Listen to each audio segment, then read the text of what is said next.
மணிமன்ற முன்னாள் உறுப்பினர் பேரவை இதான் 2ஆம் ஆண்டு பொதுக்கூட்டம். ஆகவே இப்பொழுதுதான் நாங்கள் தவள ஆரம்பித்திருக்கின்றோம். அதிகமான நிகழ்ச்சிகளை நாங்கள் செய்ய வாய்ப்பில்லை, அதற்கான வசதியும் எங்களுக்கு இல்லை.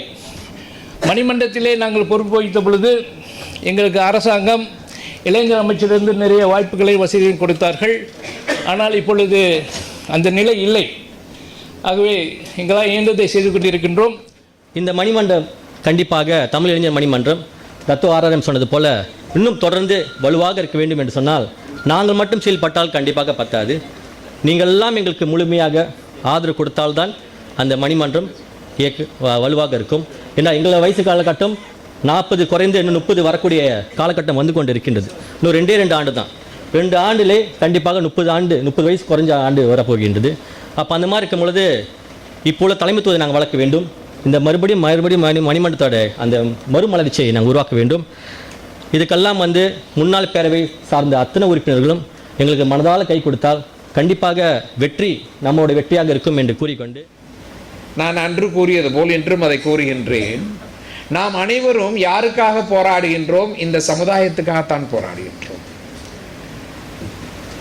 செயல்படக்கூடிய பாதைகள் வேறாக இருக்கலாம். இந்து இளைஞர் மன்றம், இந்து தமிழ் இளைஞர் மணிமன்றம் இளைஞர்களுக்காக இளைஞரின் வழியில் செயலாற்றி கொண்டிருக்கின்றன. அதே போல் சமய இயக்கங்கள் சமயத்தின் வழியாக செயல்பட்டு கொண்டிருக்கின்றன. கல்வி சார்ந்த இயக்கங்கள் கல்வியின் வழியிலே சேவையாற்றிக் கொண்டிருக்கின்றன.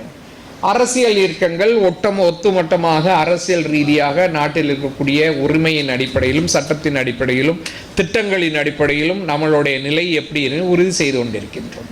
ஆனால் இறுதியிலே இது எல்லாத்தையும் நீங்கள் பார்த்தீங்கன்னா யாருக்காக போய் சேர்ந்தா இந்த சமுதாயத்துக்காகத்தான் போய் சேர்கின்றோம். ஆகினாலே இந்த சமுதாயத்துக்காக போய் சேர்றதுனால பாதைகள் வேறையா இருக்கலாம், வழிமுறைகள் வேறமா இருக்கலாம். ஆனால் இறுதியிலே அதில் நன்மை அடையக்கூடியவர்களோ நன்மை அடையாதவர்களோ நம் சமுதாயத்தை சார்ந்தவர்கள் தான்.